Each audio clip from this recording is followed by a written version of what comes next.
दोस्तों, उत्तर प्रदेश के जिला अमरोह का एक थाना लगता है डिडोली, यहीं का एक गांव लगता है। उस गांव का रहने वाला एक व्यक्ति जो कि परचून की दुकान चलाता है, 30 अप्रैल 2024 को वह रोते हुए बिलखते हुए थाना डिडोली में एसएचओ के पास जाता है और जाकर कहता है कि साहब, मेरी बेटी जिसकी उम्र लगभग 16 साल के आसपास है, वह मेरे लिए खाना बनाकर लेकर आ रही थी, लेकिन गांव का ही एक लड़का जिसका नाम कुशल होता है, वह मेरी बेटी को बहला फुसला कर ले गया है। और यह कहते हुए वो फफक फफक कर रोना शुरू कर देता है। पुलिस उसकी बात सुनती है और बात सुनने के बाद आईपीसी की धारा 363 के तहत मुकदमा अपराध संख्या 211 में दर्ज कर लेती है। अब उस लड़की को बरामद करने के लिए पुलिस लगातार कोशिश करने लगती है, चाहे वह उस लड़के से जुड़े हुए उसके रिश्तेदार हो, दोस्त हो या जो भी व्यक्ति होते हैं, उनके पास तक जाती है, उनसे बातचीत करने की कोशिश करती है, साथ ही हिरासत में भी लेती है ताकि उस लड़की को बरामद किया जा सके। लड़की बरामद हो जाएगी, लेकिन 8 मई 2024 तक वो लड़की बरामद नहीं हुई। जिस दिन वो लड़की बरामद होगी, किसी मजिस्ट्रेट के सामने धारा 164 के उसके बयान दर्ज होंगे, और जो बयान दर्ज होंगे, जो भी बयानों में वो लड़की कहेगी लड़की ने कहा कि मेरा रेप हुआ है, तो उसके रेप की धाराएं जुड़ जाएंगी। यदि यह रेप की बात आती है तो पोक्सो एक्ट भी लग जाएगा, और इस तरह की धाराएं जब लगती हैं तो किसी की भी जिंदगी बर्बाद होने के लिए काफी होती हैं, क्योंकि इसमें अधिकतम सजा उम्र कैद भी हो सकती है, इसलिए किसी की भी जिंदगी बर्बाद हो सकती है। दरअसल आज की जो कहानी मैं आपको सुनाने जा रहा हूँ, इस कहानी को हर उस लड़की को, उस लड़के को सुननी चाहिए जिनको प्यार हो जाता है, हर उस माँ बाप को सुननी चाहिए जिनके घर में बेटी भी है, हर उस पुलिस वाले को सुननी चाहिए, क्योंकि जब इस तरह के मुकदमे, इस तरह के मामले आते हैं तो पूरी निष्पक्ष, पूरी ईमानदारी के साथ उनमें कार्रवाई करनी चाहिए। यह कहानी उन डॉक्टरों को भी सुननी चाहिए जब मामला किसी लड़की का आता है तो उसमें डॉक्टर जब अपनी रिपोर्ट लगाता है तो आगे क्या होता है। यह कहानी समाज के हर व्यक्ति को सुननी चाहिए जो बेवजह की धार्मिक चोले पहनकर, सामाजिक चोले पहनकर जब किसी व्यक्ति को अनचाहा दबाव बनाता है और एक कहानी बनकर शुरू हो जाती है। यह वाकई आज की कहानी किसी को भी झकझोरने के लिए, किसी को भी एक संदेश देने के लिए काफी हो सकती है। नमस्कार दोस्तों, आज की जो सच्ची घटना मैं आपको सुनाने जा रहा हूं, ये सच्ची घटना है उत्तर प्रदेश का एक जिला है बरेली, और बरेली का ही एक थाना लगता है बारादरी। बात कर रहा हूं 2 सितंबर 2019 की। मोहल्ला दुर्गा निवासी एक विधवा महिला होती है, वो थाने जाती है और थाने जाने के बाद रोते हुए बिलखते हुए कहानी बताती है। कहती कि साहब, मेरी जो बड़ी बेटी है वह झांकी में काम करती है, और जिस झांकी में वह काम करती है उसी झांकी में एक अजय उर्फ राघव नाम का लड़का भी काम करता है, और वह उस मेरी बड़ी बेटी को जानता है, तो इसलिए वह घर भी आता जाता है। अब जिंदगी ठीक ठाक चल रही थी सब कुछ, लेकिन 29 अगस्त 2019 को वो विधवा महिला अपनी बड़ी बेटी के साथ किसी काम से गई हुई थी। घर पर उसकी छोटी बेटी जिसकी उम्र लगभग 15 साल के आसपास होती है,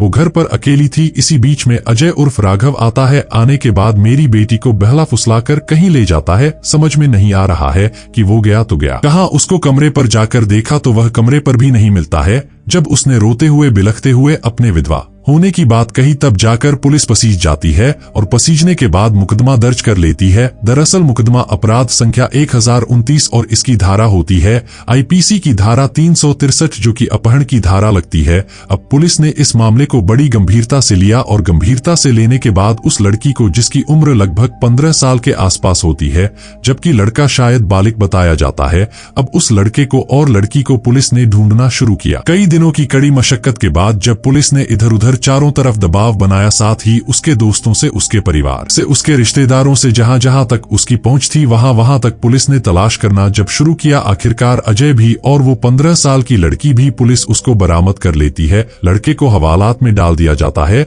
और लड़की को किसी मजिस्ट्रेट के सामने 164 के बयान दर्ज कराए जाते हैं। और जब बयान दर्ज कराए जा रहे थे तो लड़की ने एक कहानी सुनाई। उसने कहा कि साहब, मुझे यह दिल्ली लेकर गया था, इसने नशीला पदार्थ खिलाया और उसके बाद उसने मेरा रेप किया। मैंने विरोध भी किया तो इसने मुझे मारा पीटा, साथ ही उसने मेरे हाथ पैर बांध लिए, और जब इसका मन करता था तब यह ऐसे ही गंदा और घिनौना कृत्य करता था। पुलिस ने यह कहानी सुनी। कहानी सुनने के बाद जो भी धाराएं बनती थी, उन धाराओं के तहत एफआईआर में जो पहले से ही दर्ज थी उसमें धाराएं ऐड कर ली, यानी कि पोक्सो एक्ट की और रेप जैसी धाराएं जब उसमें शामिल कर ली, और भी कई धाराएं थी मारपीट जैसी। जब वो धाराएं शामिल कर ली तो पुलिस ने इस मामले की चार्जशीट बनाई और चार्जशीट बनाकर अदालत में पेश कर दी। जैसे ही मामला अदालत पहुंच जाता है, ये लड़का होता है, उसको गिरफ्तार किया जाता है और उसको जेल भेज दिया जाता है और लड़की को उसकी मां के सुपुर्द कर दिया जाता है। धीरे धीरे लड़की बड़ी होने लगती है, लड़का जेल चला जाता है, कोर्ट में केस चलना शुरू हो जाता है। लड़की बड़ी होती है तो उसकी मां एक लड़का ढूंढती है। लड़का ढूंढने के बाद उसकी उससे शादी कर दी जाती है,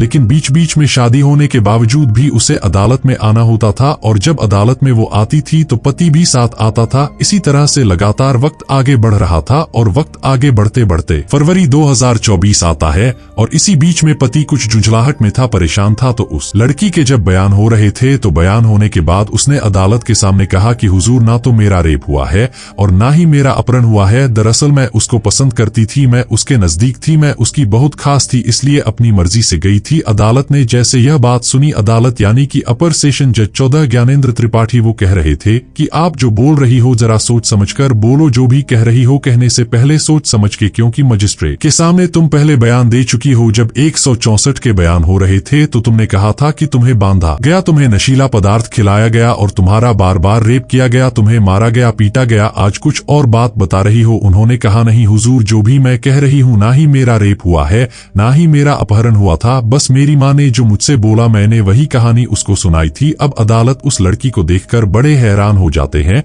जबकि उधर जो अजय होता है वह 4 साल 6 महीने और 8 दिन सलाखों के पीछे गुजार चुका था। अदालत ने जब यह देखा तो अदालत को थोड़ी सी लज्जा आई। अदालत सोचने पर मजबूर हुई कि आखिरकार एक बेकसूर जिसका कोई कसूर ही नहीं था वो 4 साल 6 महीने और 8 दिन जेल में कैसे रह लिया। अदालत ने तुरंत ही आदेश किया कि इस व्यक्ति को अदालत बाइज्जत बरी करती है और जिस लड़की ने यह FIR दर्ज कराई थी, जिस लड़की ने यह मुकदमा दर्ज कराया था और उसमें मुकदमा दर्ज कराने के बाद जो बयान दिए थे 164 के, उसके तहत इस लड़की पर एक IPC की धारा 195 के तहत परिवाद दायर कर दिया जाता है और इस लड़की को उतनी ही सजा दी जाती है जितनी क्या उस लड़के ने सलाखों के पीछे गुजारी थी, यानी कि 4 साल 6 महीने 8 दिन इस लड़की को अब सलाखों के पीछे रहना पड़ेगा, क्योंकि एक बेकसूर की जो लाइफ गुजरी है उसके अंदर उसने पल पल किस तरह से जिया है, किस तरह से उसने समस्या देखी है। इस लड़की को भी इस बात का एहसास होना चाहिए। जैसे ही अदालत ने यह बात बोली, उस लड़की के पैरों तले जमीन खिसक चुकी थी। जो उसका पति था, यानी कि जिससे उसकी शादी हो चुकी थी, वो समझ नहीं पा रहा था कि आखिरकार क्या हो गया, क्योंकि 1653 दिन अब इस लड़की को सलाखों के पीछे रहना पड़ेगा। अदालत यहाँ पर शांत नहीं होती है,